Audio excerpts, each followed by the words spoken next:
All right. Now, optics is hard. No, it's not, actually. Sorry. Let me take a step back here. Optics is, what's the word for this? What's the word? Multi-layered. Ooh, that's a good word. Multi-layered.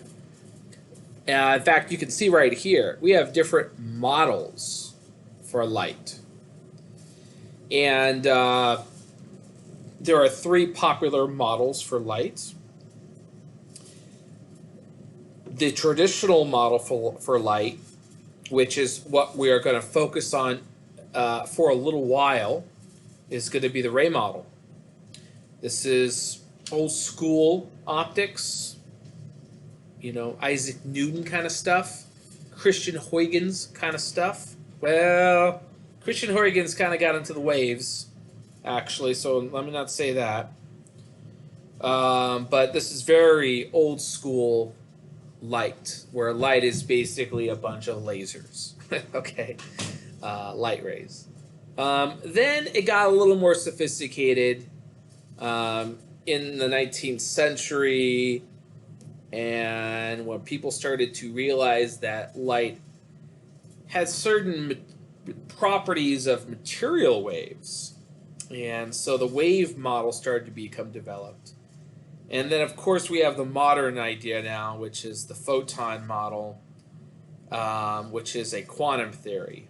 In fact, the best theory for light today would be QED, which Richard Feynman has an excellent textbook on.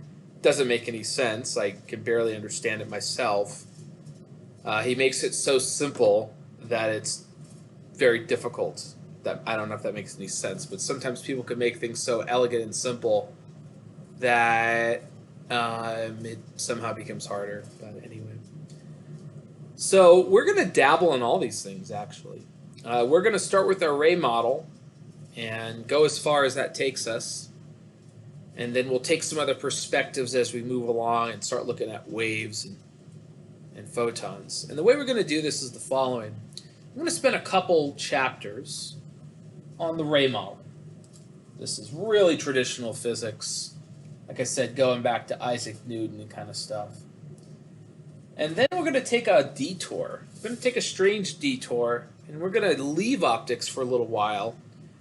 And we're going to start to develop ideas of waves a bit more.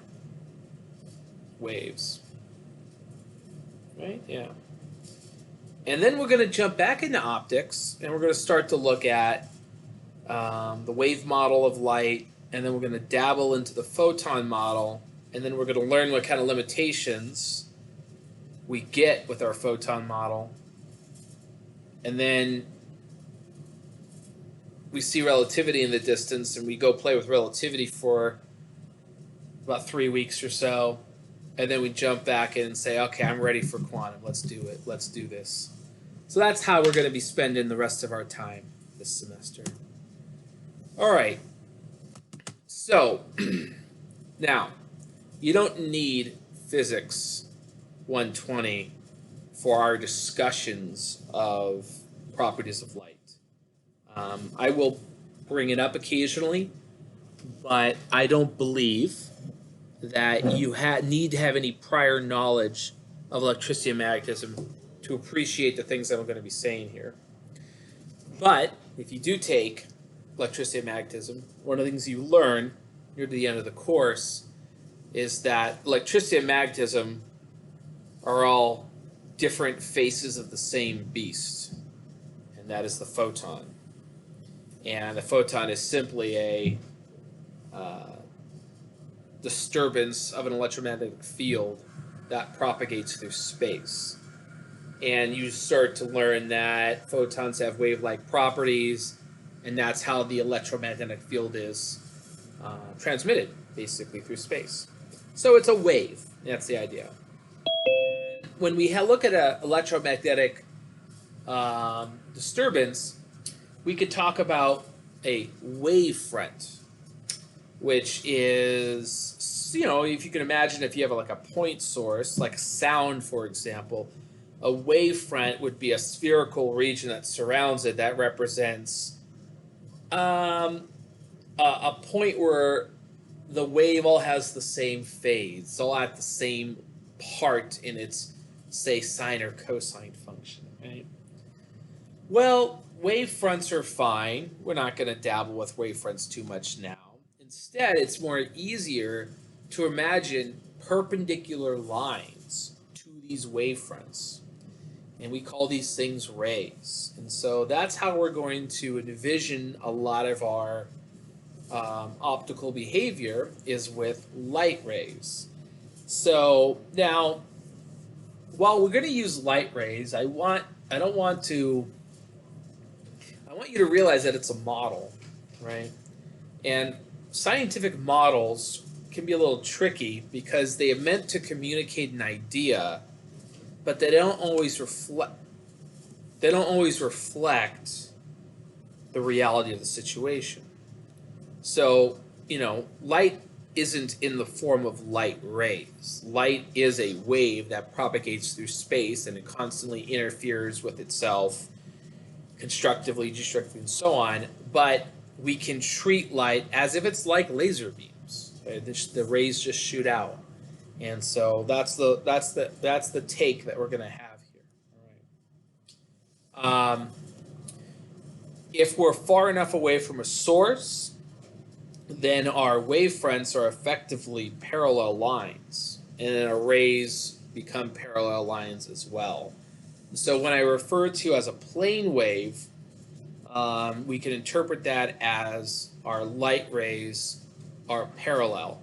And that's a condition we take whenever you are very far away from a source, okay?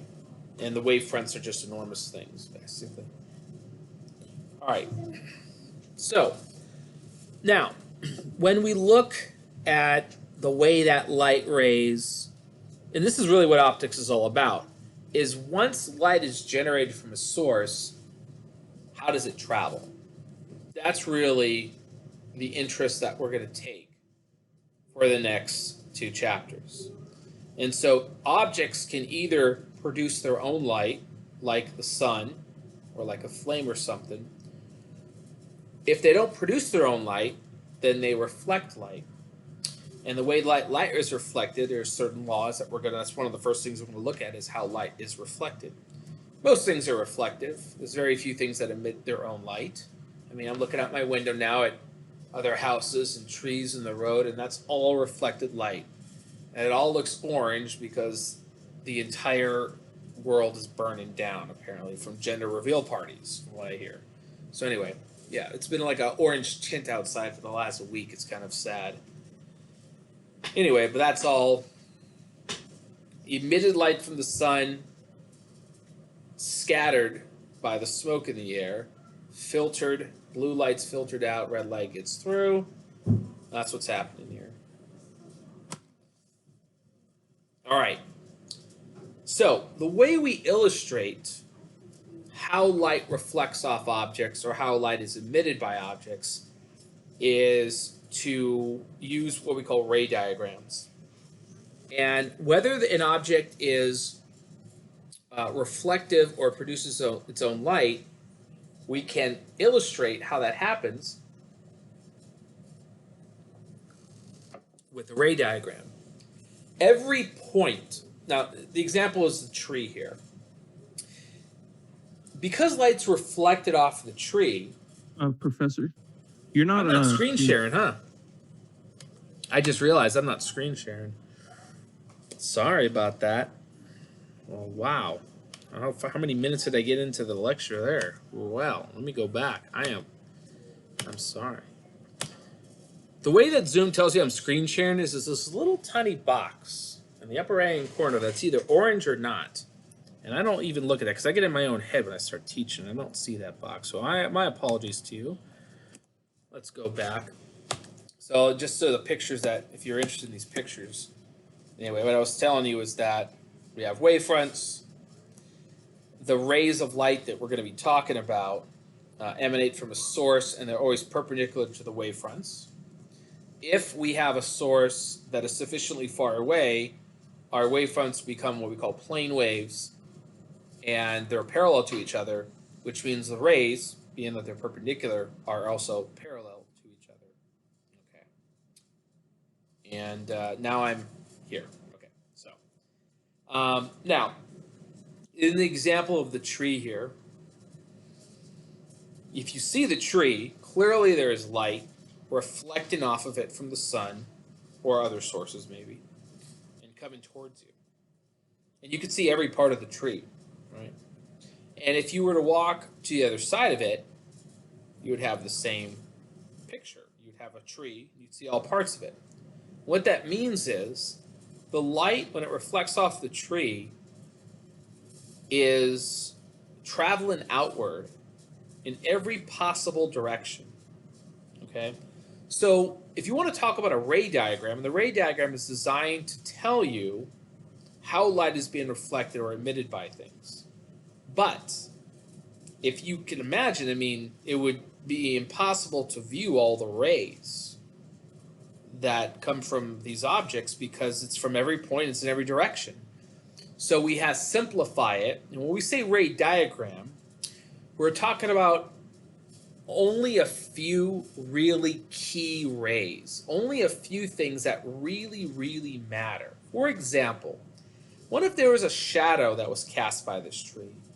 We might just be interested in the top of the tree and the bottom of the tree, because that would also define our shadow, and we would have an idea of how the shadow is cast.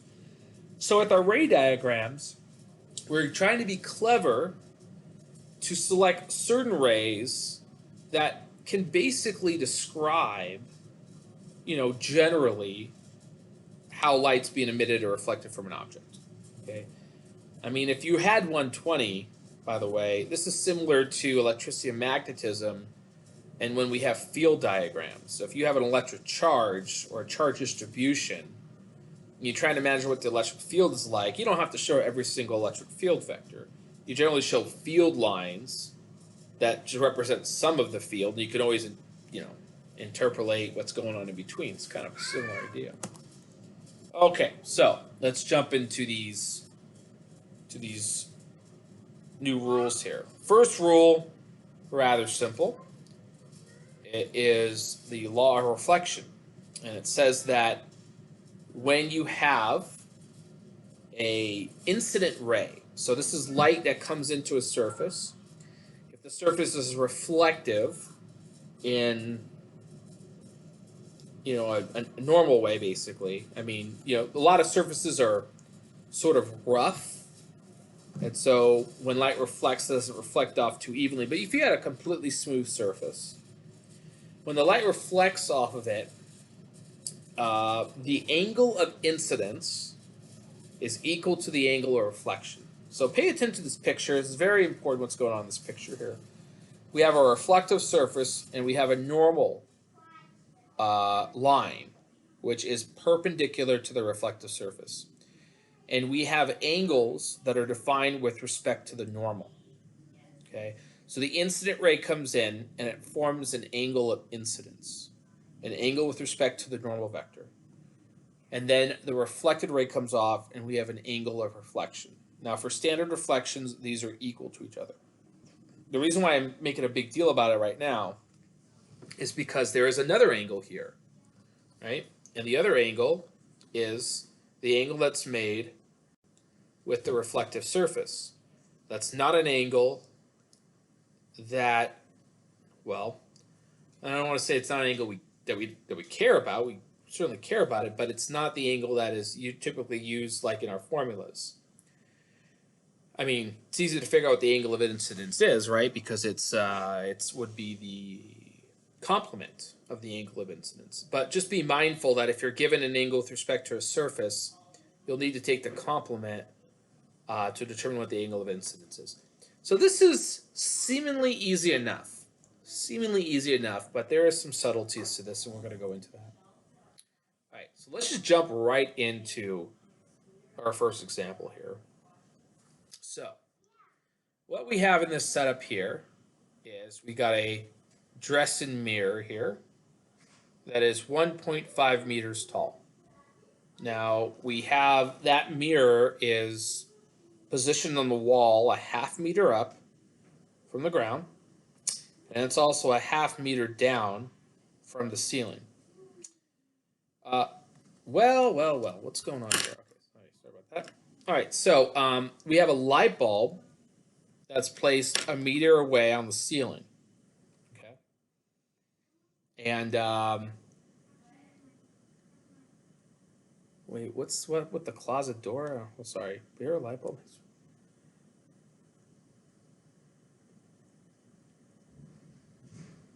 What? Oh, the mirror's on a closet door. I was like, what is going on? I don't remember this problem. Okay, so yeah, the light bulb's up here. And it's 2.5 meters above the floor, which makes sense if you have the numbers here. How long is the streak of reflected light across the floor? Okay, so this is part of the example of what I was telling you about light rays. This light bulb emits light in every direction. Some of it reflects off of the mirror here. It reflects off all points on the mirror. But we can discuss a range. And the range is this. There is going to be a reflection off the top of the mirror that, if you consider the angle of incidence and the angle of reflection, is going to produce a reflection that will take it down to some position down here, which we've labeled L1. Well, if I take a position that's a little bit lower than that, that angle is a little bit wider, and it will terminate, the light ray will terminate a little bit closer to the mirror. Well, okay, we can just continue that concept and say, okay, well, that's going to continue till we get down to the bottom here, where we're going to have a rather large angle of incidence and a large angle of reflection, and then the light will terminate down here. So by considering only two rays, the one at the top and the one at the bottom, we could very accurately express what the length is of the mirror's reflection on the ground, right? So let's do that. Let's just do it. Okay. So now, there's a lot of geometry in optics, right? Light rays are all about drawing lines, angles, geometric relationships. So just be aware of that. All right, so let's start off with the top. Let's start off with the top reflection. Now, the angle that's right here, angle 1, which I'm calling it, is the same as the angle of incidence. These are called alternate interior angles. So we know those two angles are equal. We can find out what this angle is if we take the arc tangent of the opposite and adjacent side, right? So 0.5 over 1 is a half. Arc 10 of a half is 26.6. That's this angle right here.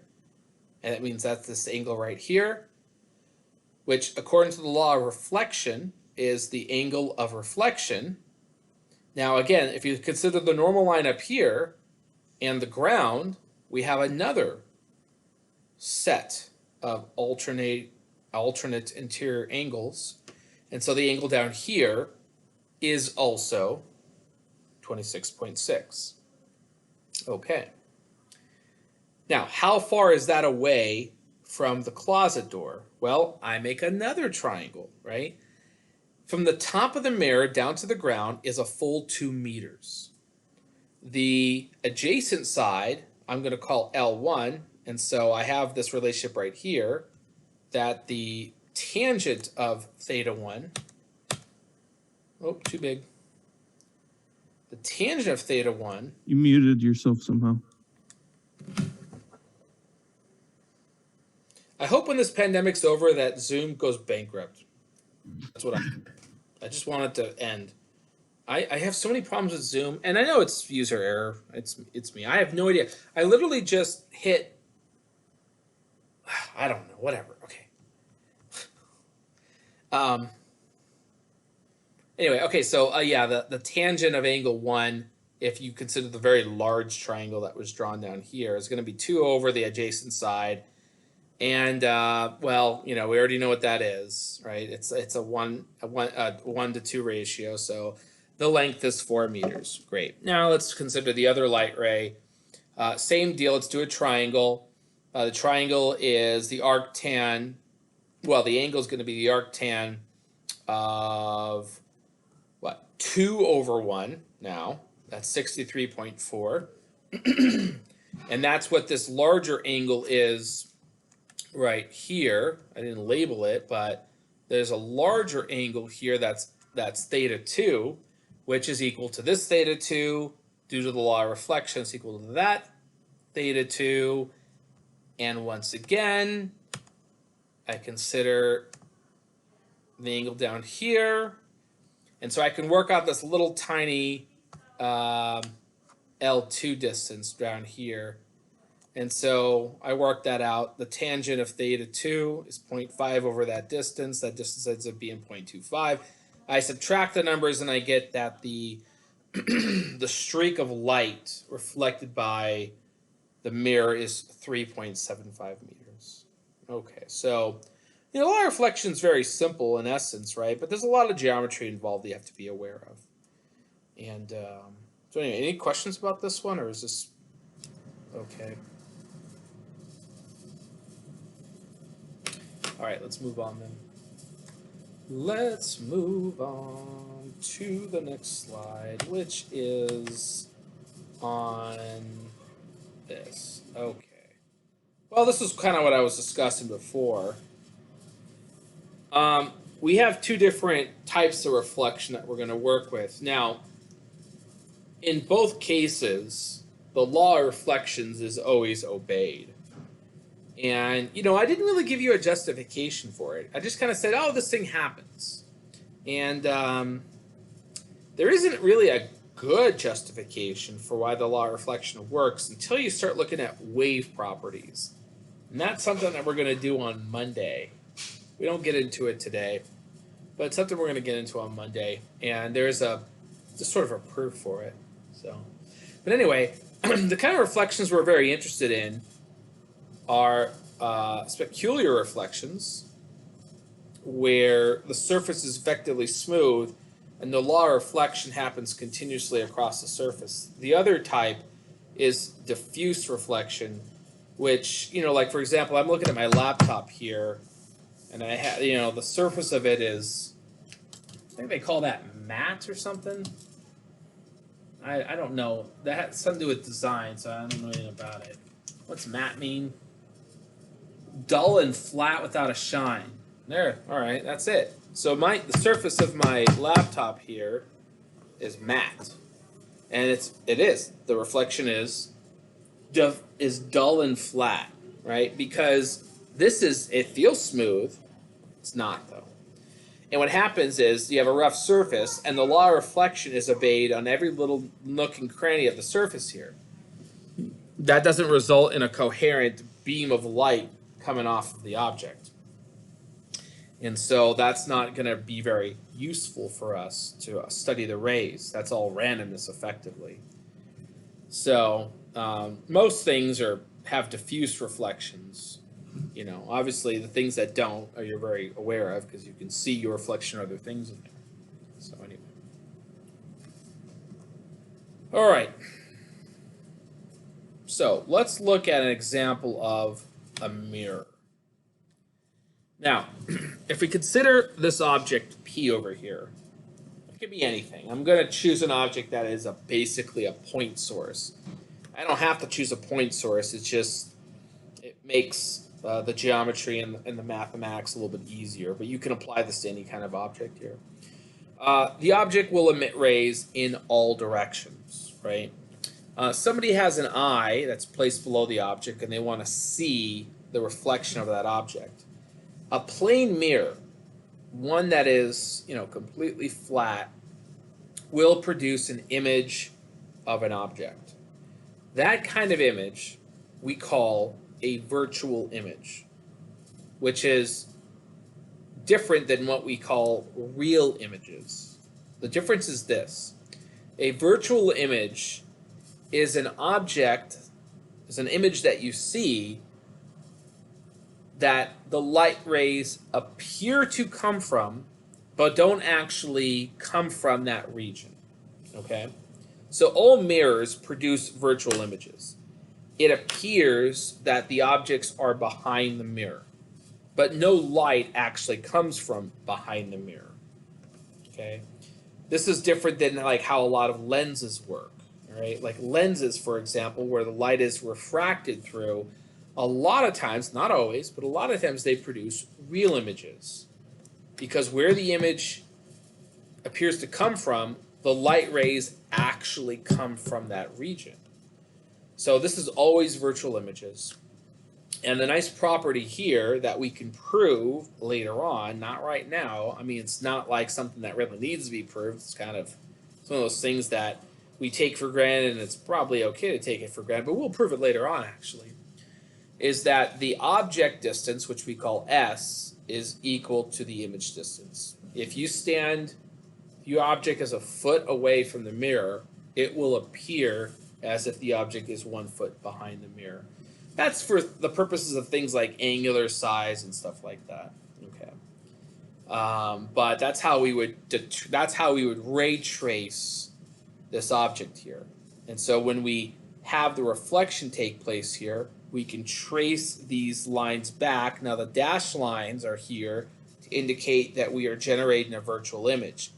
And if these dashed lines come back down to a focus, then we can recreate an image of the object that will appear on the other side of the mirror. Great. Good, good, good.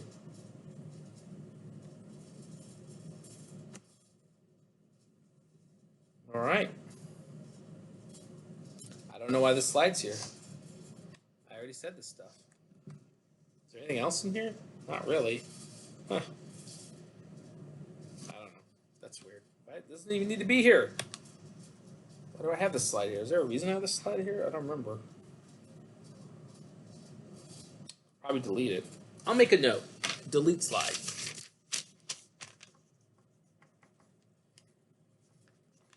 That doesn't seem to add to the discussion.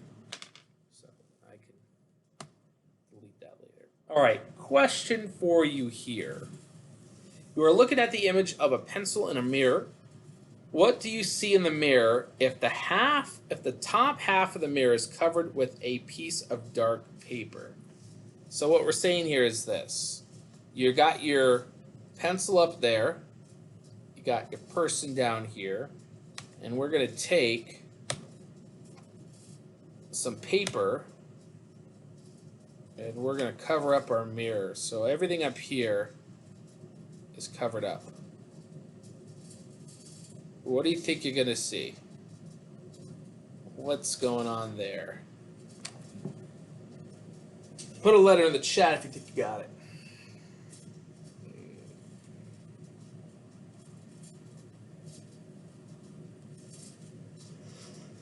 Oh my goodness, I'm tired. Not good, not good.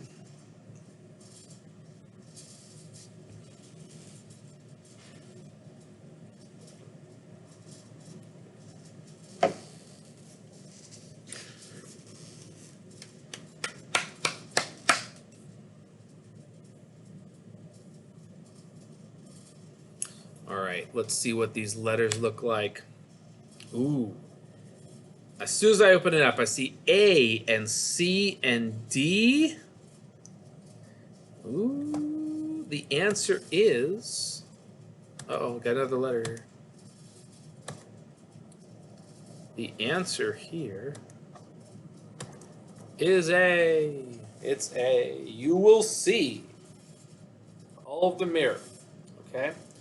So, the idea here is that the top portion where the ruler is will hit, will hit that, what's going on here? We'll hit that midpoint, reflect off, come to the eye, and there'll be a bottom portion that does this as well. Now, I guess there's one thing I didn't really say here, but this pencil is as far up as we're down here. But the idea is that the reflection that takes place off here, you know, that angle of reflection, right, is being obeyed here. And so we see this virtual image on the other side of this. So that's the idea.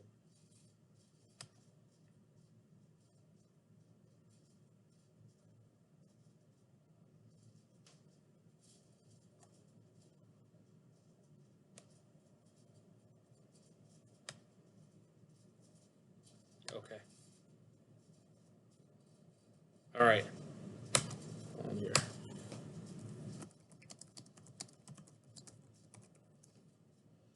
All right. Let's move on then. Let's do a problem. Yeah, I won't remember. Okay, let's move on to this fantastic example. This one's a weird one. I'll just be honest. This one's a little weird, a little counterintuitive. Yeah. Let me turn off my... All right, what do we got here? You got a person here. All right. Their height is h. What is the shortest mirror on the wall in which you can see your full image? All right. What's the shortest mirror on the wall in which you can see your full image? And where must the top be placed? All right. So, if you want to see yourself, this is the ray tracing stuff I was talking about. If you want to see yourself, then you only really need to consider top of your head and bottom of your feet. Because if you can see the top of your head and the bottom of your feet, well, you can see everything else. And obviously you're seeing things with your eyeballs, right? So you need to have a ray that goes from the top of your head, hits the mirror, and that can be the top of the mirror. You don't need anything above the top of the mirror, right? You just need that right there. It reflects off, and it stabs you in the eye. That's what we need. We need your feet to reflect light, hit off the mirror, which we can consider to be the bottom of the mirror because we don't need anything below that. That's not necessary. And then that also stabs you in the eye. Okay, so what we're going to do here is this. We're going to call the distance from the top of your head to your eyeball L1. We're going to call the distance from your eyeball down to your feet L2. So clearly here, H is L1 plus L2. Okay, so let's look at the details here.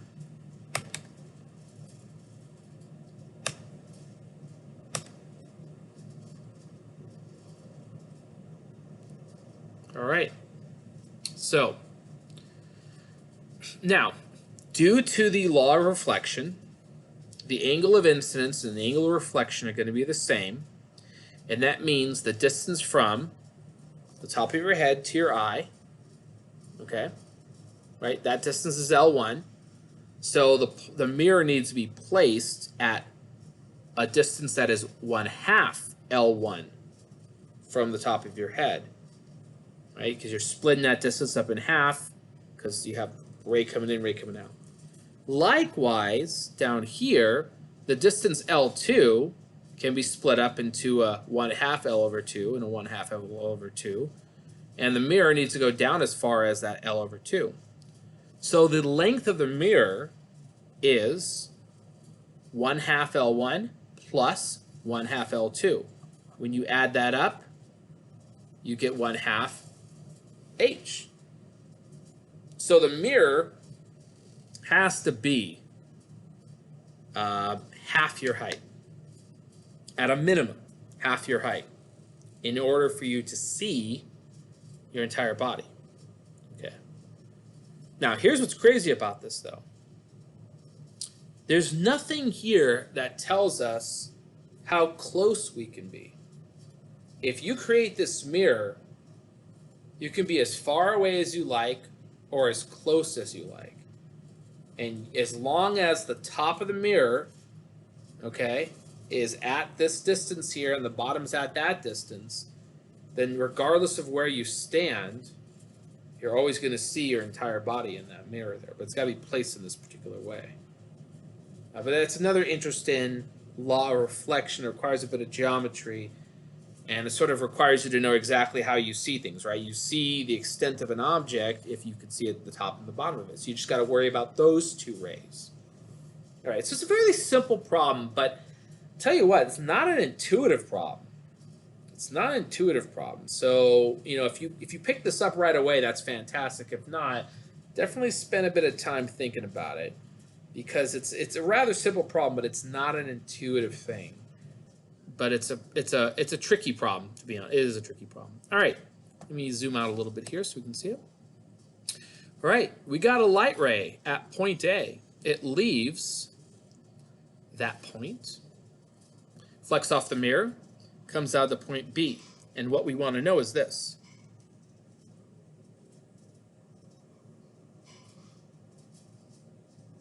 Sorry. How far below the top edge does the ray strike the mirror? Okay.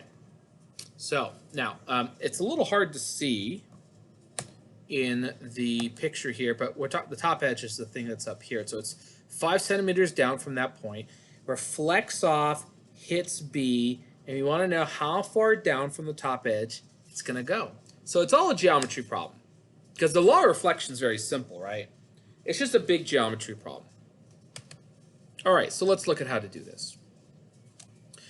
The light ray strikes the mirror at some distance. I don't know what that is. I called it Y1.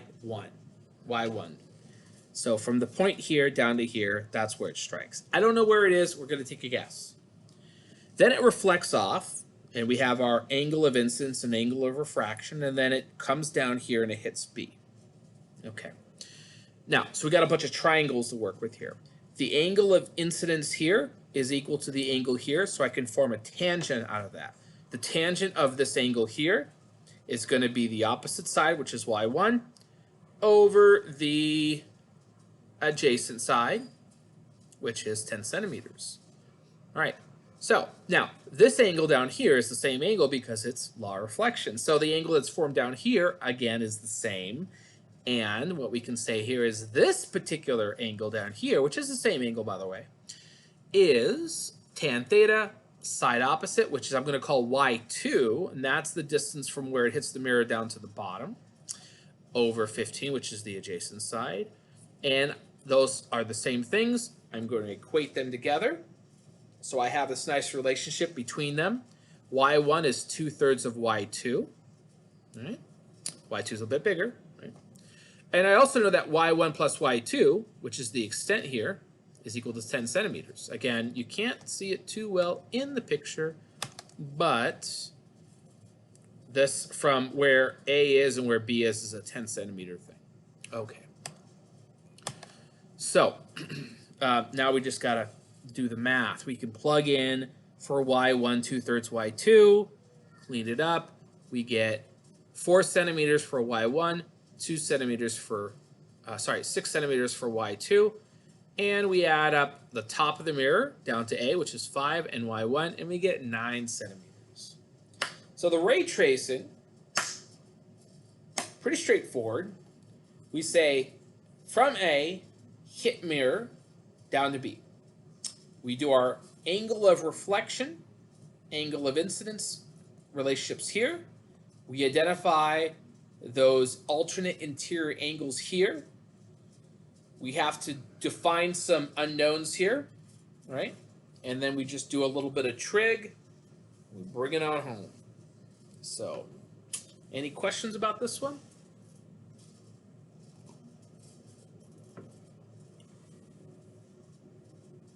All right.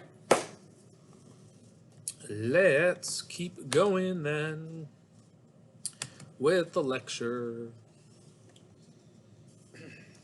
I'm in a good mood for some dumb reason.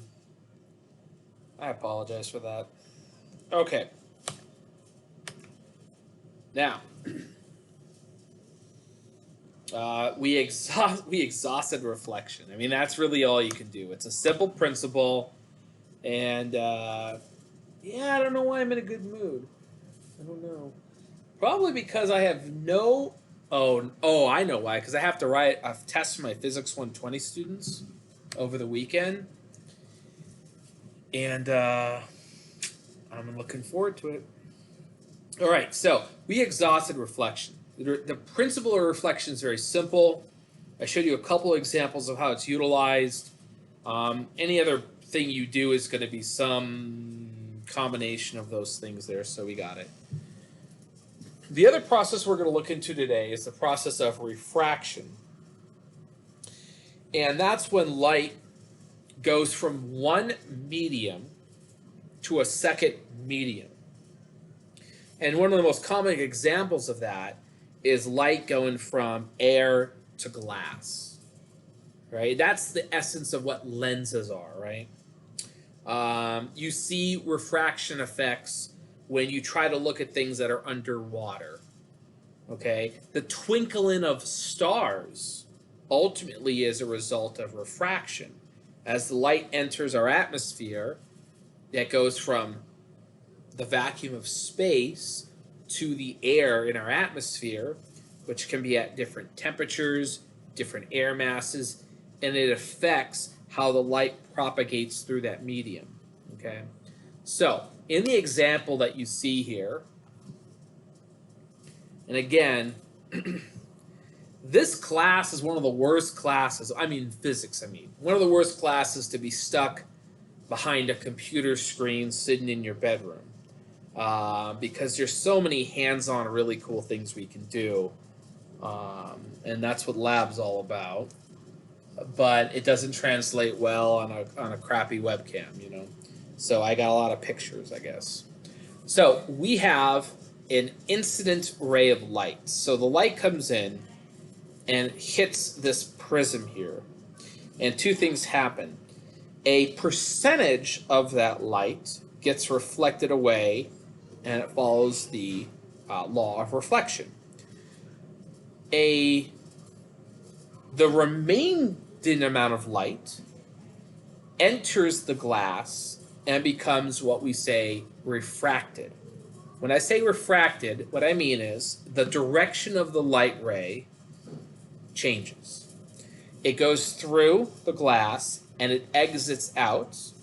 Now, they don't show you this here, but there is a little tiny bit of reflection at this surface, but it's so small it doesn't really show up in the image here. And anyway, once it exits out, it becomes refracted again. The change in the direction of light is what we call refraction. Okay.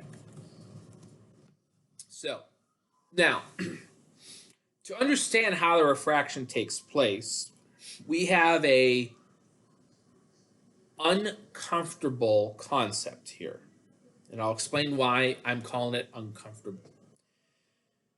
The amount of refraction that takes place is dependent on a material quantity called the index of refraction, or sometimes just called the refractive index. I just say index of refraction. And the index of refraction is a number that is larger than 1. And technically, it refers to the fact, well, hold on, I got to make sure I word this correctly.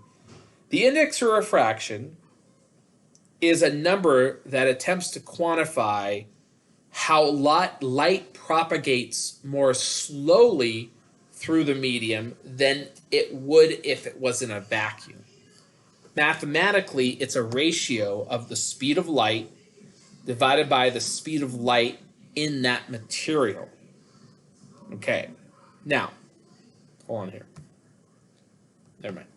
All right, so that's the definition of this. Now, this is ultimately a material quantity, so we have a table of values that we will refer to. But it does relate to us what the speed of light is in the material. Now, let me explain to you why this is an uncomfortable notion. Light travels at the speed of light, okay? Always. At all times, always, always, always, always, always. That is a fundamental aspect of physics. It's so fundamental, by the way, that the speed of light is no longer measured. We do not measure the speed of light anymore. It is currently defined right now. And the definition of the meter is based on the definition of the speed of light. Okay? We don't measure the speed of light. Nobody measures the speed of light anymore because physicists have decided that the speed of light is a particular number. So the speed of light, now Wikipedia is a fine source here because it's direct from NIST. NIST is the place that keeps track of this stuff. The speed of light is this number right here. 299,792,458 meters per second. That is not a measured quantity. It is defined to be exactly that number. That is the speed of light because we have said so. The meter is actually based in this definition. The meter is how far light travels, okay, in 1 over 299,792,458 seconds. Okay, so I want to make sure it's super clear to everybody. Speed of light is the speed of light. It does not change. Does not change. Okay? Now, when I say speed of light in the material, what a lot of people take from that is, oh, light slows down in glass, in water. That's not true. We don't really have the level of sophistication in Physics 211 to say anything more than what I'm going to say here. When you start to look at how refraction occurs, and I'm going to say a little bit more about this in the next lecture, and it involves what's called Huygens principle, and it involves looking at the wave properties of light. There is something called a group velocity. And the light, because it enters the material, the way that light has to transmit through the material produces a speed that is effectively slower than the speed of light. It's not that the speed of light is actually slowed down. It's a property of being in the material to create this group velocity that makes it appear slower. Okay, so that was my disclaimer. Okay, that's my disclaimer. Now, for the rest of this class, we're going to create a model. And the model is this. When light enters material, the speed of light is slower. That's what we're going to say for here on out. But in the back of your mind, I want you to remember this fact, that the speed of light never actually changes. It's a complex interaction with wavefronts and how they interact with material, how light propagates through. It's kind of beyond the scope of what we talk about in this class. But the model is we can treat this as if light does slow down, but it doesn't. Okay, sorry. That was a long-winded disclaimer, but that's how we're going to approach it for the remainder of the material.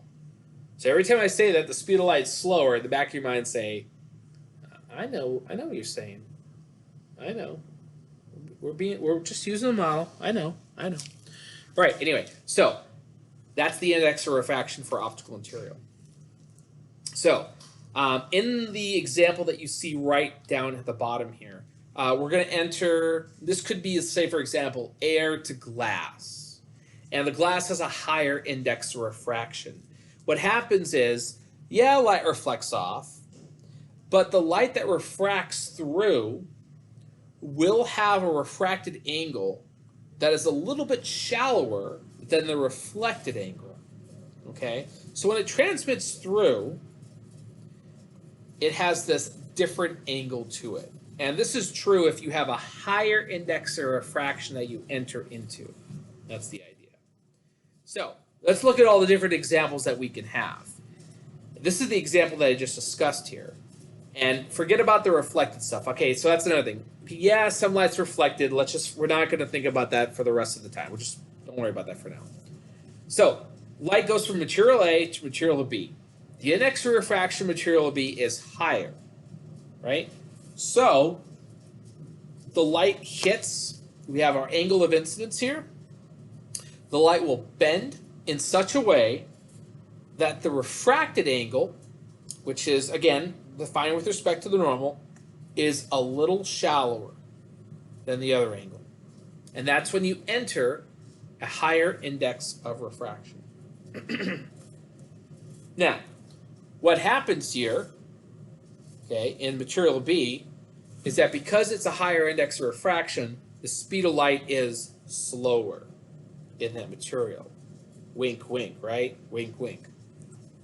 Okay, if you go from a material that has a higher index of refraction to a lower index of refraction, you have the exact opposite behavior. Your angle of incidence is shallower, and the refracted angle becomes larger. Got it. Okay, let's keep pushing on here. All right, in the event that you have, I don't know, this is like kind of, I mean, I technically have to say this, I guess, but this is the trivial case where if your index of refraction is somehow the same, I don't even know why I'm saying this, but if your index of refraction is the same, there's no change in direction, and, or, I guess you'd say, or you hit the material straight on, but you don't have an angle of reflection, or it's zero, really. And so the refracted angle is still the same, it's zero. Okay, so light just transmits through, some reflects back, but that's it.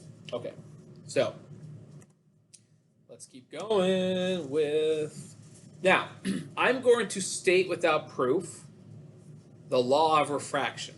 Why am I doing that? Because that's historically how it happened. I'll just be honest. Historically, it's called Snell's law. After Snell, whoever Snell is, he didn't live very. Look at this. Aww. He died at what, like 27, 25, 35? Oh, poor Snell. Oh, I don't want to look it up. I'll look it up later. That's tragic, dude. Anyway, now I'm all sad. All right, anyway, Snell didn't live too long, but we're still talking about him, and it's been 400 years. So he did something right, didn't he? This is initially an empirical law. An empirical law. What I mean by empirical law is it's not based on any theory. It's based on observations and experiments, and they came up with this thing. We will be able to explain this later. It also requires Huygens principle and the knowledge of wavefronts. We're not there yet. We're not there yet. So we're going to state this right now without any kind of proof. All right, so the law of refraction basically communicates how the angle changes based on the index of refraction of the two materials. So the left side of the equation is the index of refraction and the angle of incidence for the initial light ray. Then it enters into the second material that has a different index of refraction and a refracted angle. So there is a relationship here. It's the index of refraction times the sine of an angle and another index of refraction times the sine of an angle. Right, so you can see here the nature of this stuff. If NB is bigger, you have to have a smaller angle because the sine function is an increasing function, right? So if you have a smaller, a larger value for NB, you got to have a smaller angle here. So that's why this works this way. So let's look at some examples though. This is a really actually interesting example. I'll do something like this later on, but this ruler here looks like it's broken. It looks like it's bent because part of it's submerged in the water. That's due to the index of refraction. The light that's coming out of the water, we're going from water, which is a higher index of refraction. Air is 1, by the way. Air is 1. I mean, it's technically like 1.000 something, but air is effectively an index of refraction of 1, and water is higher. So in the example here, the light is coming from under the water, and then it exits out, and it opens up. The index of refraction of air is less, so the angle of refraction is larger, which gives the appearance that the ruler is bent. It looks like it's higher up than it really is. So we'll look at an example of this in a minute here. Oh, well, it's right here. Sorry. It's right here. All right. So the ruler obviously is straight, but due to the index of refraction, it gives the appearance that it's further up to the surface because, look, the rays come up. Remember, there are normal angles here. So let me draw the normal angles for you. Okay, so each of these rays here have normal angles that look like this and look like this. Now, when you go from higher to lower, the angle of incidence is smaller than the angle of refraction. So the light rays open up more. I like to use that language. Open up more means deviates more from the normal vector. And if we trace these lines back, we get to a point that appears to be further up than it actually is. So it's an apparent, image. I mean, you could call this a virtual image. It is, because the light rays don't actually come from this area. They come from down here.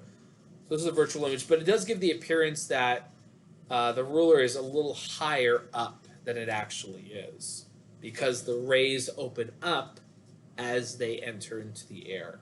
That's a really great example, actually. I am fond of it. Question for you.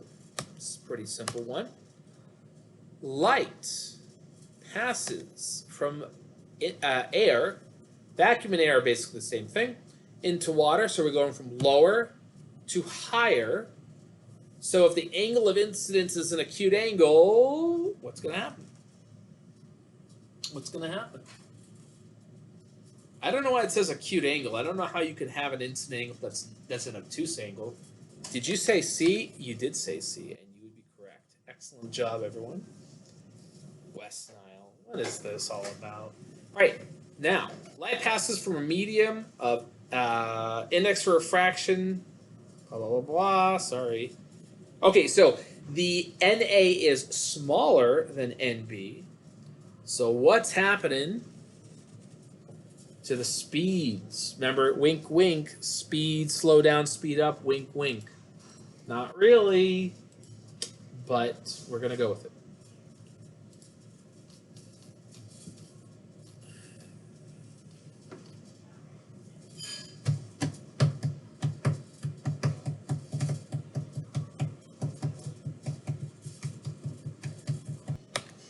D's and B's, huh?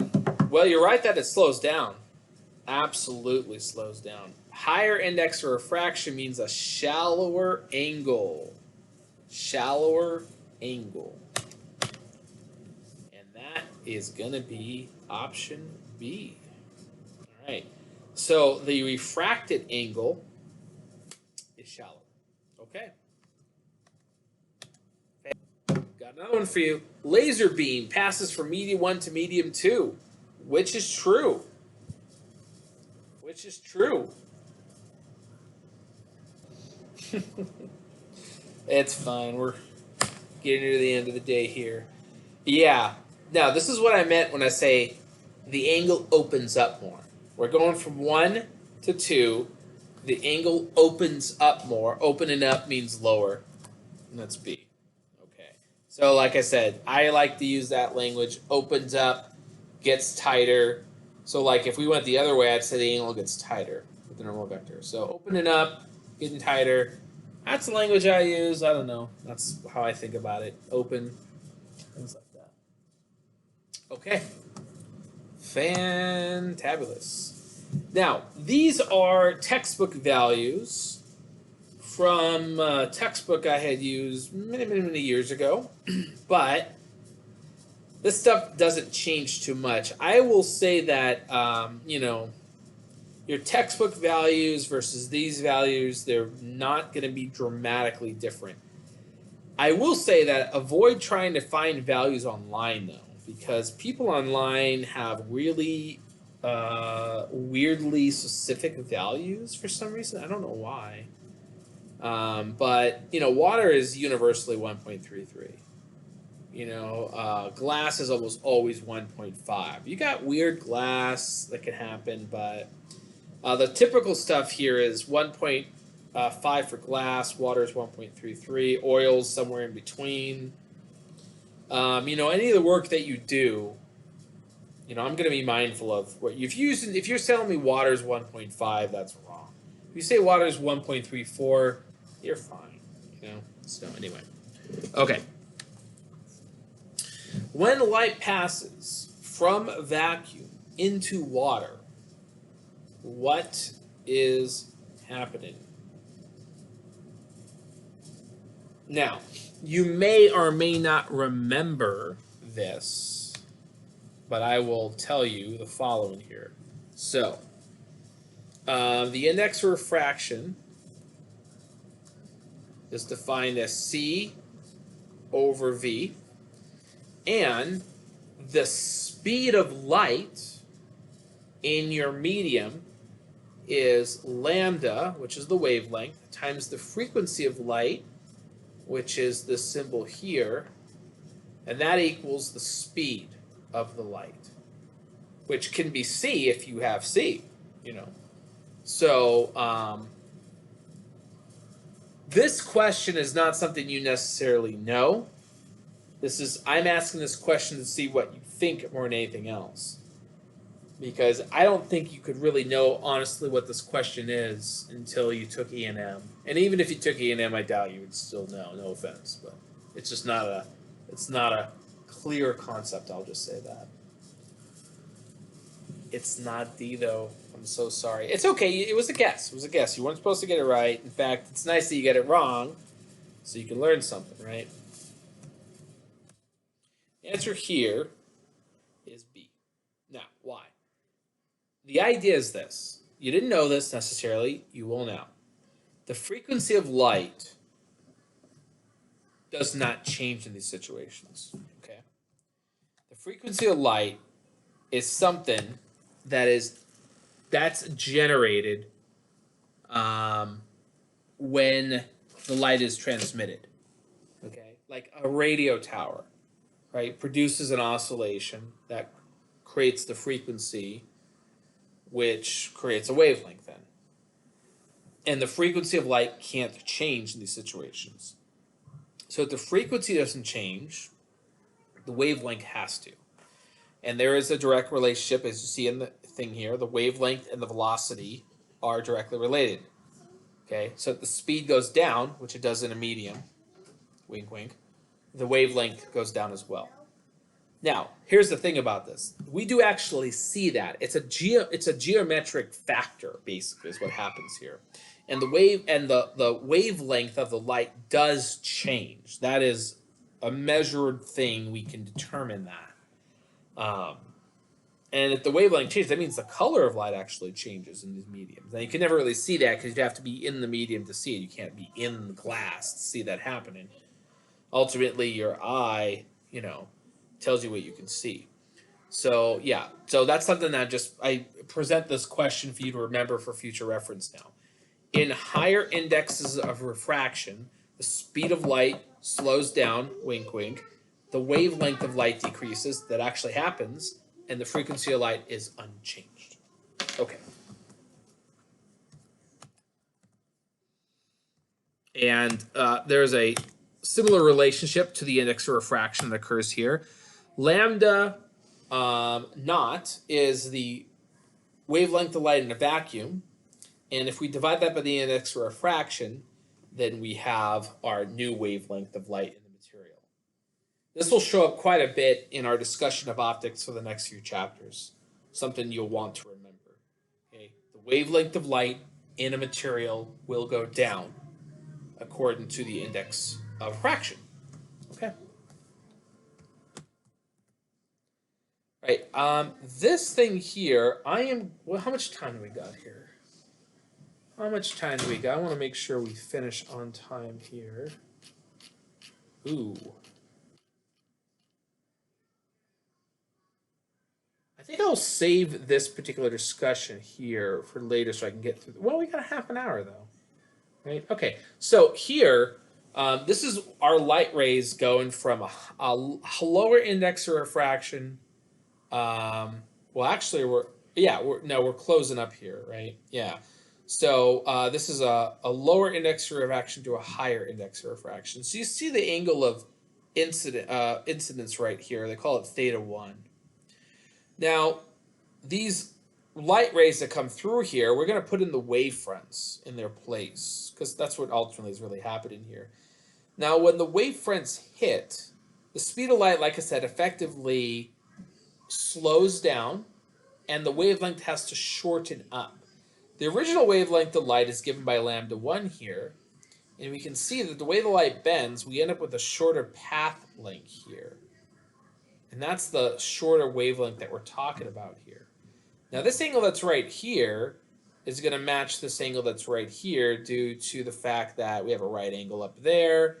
This line here forms an angle with this line here, which is, so there's a right angle there, there's a right angle there. So these two angles here end up being the same. And you can create these triangles here that have the same hypotenuse with these different sides. This distance is shorter here. This distance is longer here. Then conversely on the sides, the L1 has to be longer and the L2, the lambda 1 has to be longer. And the lambda 2 has to be shorter here. So this is just a big geometry problem here that we're working out. You can see the angle here with respect to the angle that's there. Then as the angle exits out, the light has to bend in such a way that you maintain this geometry in here. So by changing the direction of light, the only way that makes sense is if the wavelength of the light shortens up. And we're interpreting in this picture here, by the way, that the length of path here is proportional to the wavelength, which it is, by the way, it is. So that, and we're going to say more about this later on. Like I said, a lot of this stuff feels a little like, hand wavy, because it was historically hand wavy. And only until we got into wave properties can really say some more meaningful things about this. That'll be our lecture, part of our lecture, at least for Monday. So the rest of the time here, let's go ahead and do some examples. Lots and lots of examples. I think I got like 4 examples, right? 1, 2, 3, 4. Yeah. Whoa. 5? 1, 2, 3, 4, 5. Wow. Buckle up, people. We got 5 examples coming up. Let's just dive right into it. Whew. All right. So in the figure here, we got a glass container with some water in there, and we're considering a light ray that's already in the water, right? It hits the water glass boundary with an angle of incidence of 60 degrees. Some is reflected off, fine. Some refracts through. We're given the index of refraction for water and glass. Now, here's my example here. This example, I'm saying the glass is 1.52. In the table, I said 1.50. I'm going to know the little variations that exist here. Don't sweat the value too much. If you tell me 1.6 or something, I'm going to be like, come on. 1 or 2 or even 3 hundredths or something like that, not a big deal. All right, so the reflection's rather simple, right? If it comes in at 60, it leaves at 60. No problem. For refraction, we have our relationship here. So we want to solve for this theta b here. Now we know we are going from lower to higher. So our angle is going to get a little more tighter. We expect a lower angle here. And you can see that in the mathematics, by the way. So the A is going to be the water.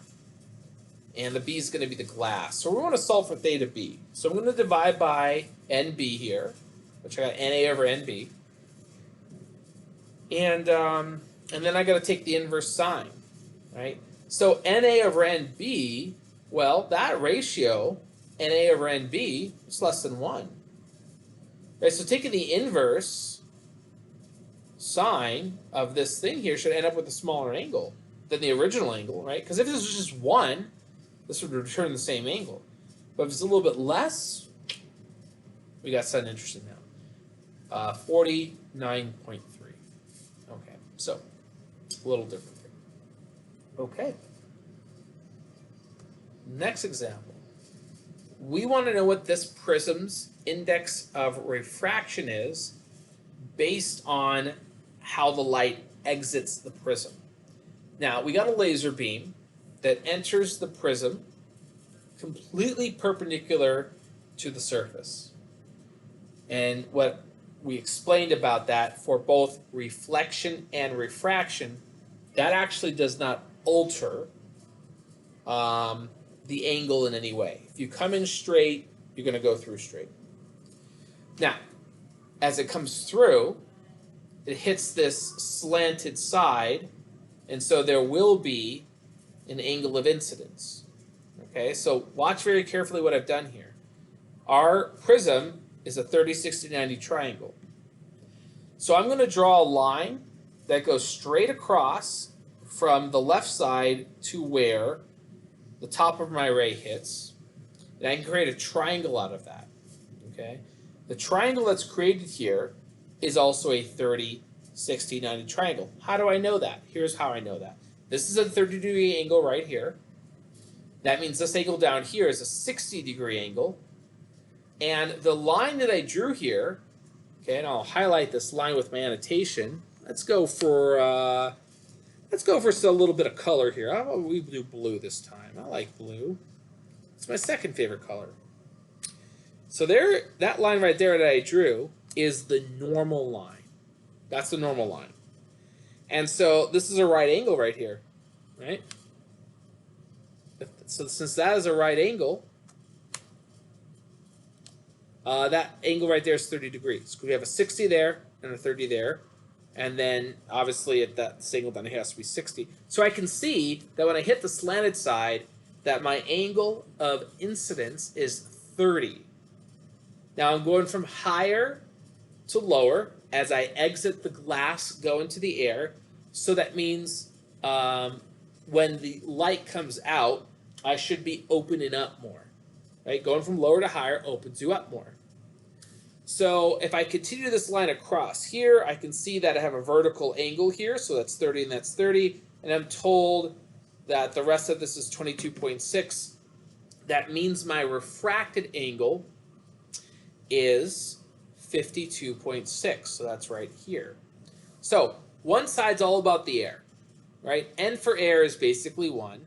I have sine of 52.6 equals my unknown index of refraction times the sine of the angle of incidence inside the prism here, which is 30. Sine of 30 is 2. So this becomes 2 times sine 52.6, and I end up with a index refraction of almost 1.6, 1.59. So, I go back here. I'm curious. You don't have to do this. Polystyrene plastic. I think that's what they make the silo cups out of, right? I mean, they probably make a million things out of that plastic, to be honest, but I don't know. Those red cups. The iconic red cups. It's funny because I've seen they actually make like porcelain silo cups just because people like them so much, which is sad just because people apparently drink too much. I don't know what else they use those red cups for. Parties, at kids' parties, that stuff is either filled up with fruit punch or it's at, I don't know, some college party and there's just beer in them. Anyway, okay. I'm sure that has other uses, but those are probably the two primary audiences that the silo cups have. Kids' parties and drinking parties. I don't know. Whatever. All right, so what's that smell? Something's cooking. All right, so the wavelength of red light, of the red light of a helium neon laser is 633 nanometers. That's red. So it's a little light red. But it's 474 in the aqueous humor inside your eyeball. What? Who is putting laser light in their eyeball? Okay, well, there's a context here that's missing, but we'll just keep going on. I'm a little worried for this person, but anyway. Calculate the index of refraction of the aqueous humor and the speed and frequency of the light in it. So the aqueous humor, just so you know, is once the light enters your eye, you have several layers, right? And it's the liquidy stuff that's between your actual lens and the retina in the back. So that's basically water, though. Basically water. But let's work it out. So if we have the two wavelengths, we can work out our index of refraction. It's 1.34. Got it. Okay, so index of refraction, so it's the wavelength of light in air compared to the the wavelength in the material. So that's good. Frequency is not altered. We learned that, right? And then we want to know the velocity as well. The speed of light divided by our index of refraction. And that's 2.25 times 10 to the 8. Fantastic. The only thing to realize here is, again, if you haven't had physics 120, you may not be as familiar with nanometers as maybe you should be, but that's a billionth of a meter, 10 to the minus 9. Okay. All right. These are great examples. Let's just keep going then. Uh-oh, that wasn't it. I missed one. Ooh. All right. Two mirrors are perpendicular to each other. Mirror 1 is down here. Mirror 2 is upright. A ray traveling in the XY plane is reflected off the mirror at P. So we got a light ray come down. Boom. Hits at P. Reflects up. Hits at Q. Reflects away. What is the ray's final direction relative to its original direction? Ah, okay. Look at the geometry. It's a fantastic problem. Whatever's cooking. Oof. Oof. All right, we come in. Angle theta 1 is the angle of incidence, which is also the angle of refraction. Now, theta 2 is the complement here, which is also over here. Now, when this light ray comes up, we get a right triangle made. So guess what? If this is theta 2 down here, that's theta 1. And then the complement is theta 2. So this is crazy. The angle that comes in creates an angle of incidence, and the complement's down here, and that automatically is the angle of incidence up here. And so it reflects off at theta 2, and it flies away. And the angle that is made here is theta 1. Well, that was the angle that's right here. So the angle coming in is the same angle as it coming out. The two reflections kind of put the direction of light back in the same direction. There's a name for this. It's called a corner reflector. If you bounce light off of perpendicular mirrors, the light goes in and it comes out at the exact same angle. Exact same angle. One famous example of this is the moon. When the Apollo astronauts supposedly went to the moon, that's what they want us to believe, they dropped off some mirror reflectors on the moon. And the purpose of the mirror reflectors was to shoot, a light ray. It's radio waves, is what they do. And it hits the corner reflectors, and it comes directly back. And they time, how long does it take for the light to go out and to come back, knowing the speed of light and of course it goes through the atmosphere, goes through space, comes back, but they time everything very precisely, and they can work out a very precise distance to the moon. Okay? And they do this on a regular basis. We constantly are measuring the moon's precise distance to measure a lot of things. I mean, one of the effects of tidal forces is that the moon drifts away, so we can measure on a yearly basis the rate at which the moon drifts away. And in fact, I always point this out as an example of, because there are people who believe we didn't go to the moon. Okay, you can believe that. But this is one example that's cited as a reason that we did go to the moon, because how did these reflectors get there? I mean, you can perform this experiment anywhere you want it. I can go on campus and do it. I can look at the moon, shoot a radio wave at it, and have it come back, and we can do this calculation. How'd they get there? I don't know. It must be aliens or something, right? All right, last problem. Before I get to eat whatever's cooking downstairs, I'm getting hungry now. All right, so this is an interesting problem here. What we do have here is we have some mysterious material X. And we have a light ray that is propagated through material X, hits water. Now guess what happened when it hit water? It opened up. The light ray opened up, so guess what? Whatever X is, it's a higher index of refraction than that of water, because the angle opened up so much. And then we go from water to air, and air is even lower, so our angle opens up even more, right? So we want to determine what the index of refraction is for the material here, okay? So let's do that. Now, we want to compare the unknown material and water. Okay, so the left side of my law of refraction is my unknown material, and the right side's the water. Okay, so you don't want to use 65, right? You got to use the normal line. So that's 25. And we are given the normal, the angle with respect to normal here. So 25, 48 respectively. We use 1.33 for water. Do the math. 2.34 for whatever this material is. It's pretty thick material, apparently. Then we want to compare what's going on with the water. So we have the water-air boundary. The left side's going to be our water stuff, and the right side's going to be the air stuff. Air has an index of refraction of 1, so we're simply going to take the inverse sine of the stuff on the left here, 1.33 times sine of 48, and we get an angle that's 81 degrees. So the light really opens up when it goes there. And this is an interesting, if you look at this, it's kind of interesting here because how much this opens up really depends a lot on this water in here. And we're at 81 degrees. It's pretty close to 90. Can you get to 90? You can get to 90. And this is a topic that we're going to cover almost immediately when we talk about stuff on Monday here.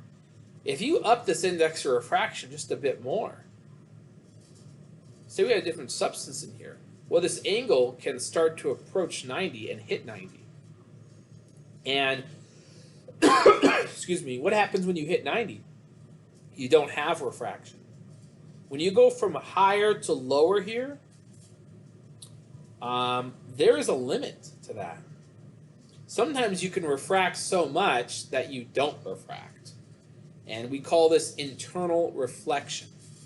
That due to the dramatic difference in going from higher index of refraction to lower, you can actually prevent refraction. You can prevent the light coming out, and you can ensure that it only reflects, which is very interesting. It's basically the science behind fiber optic cables.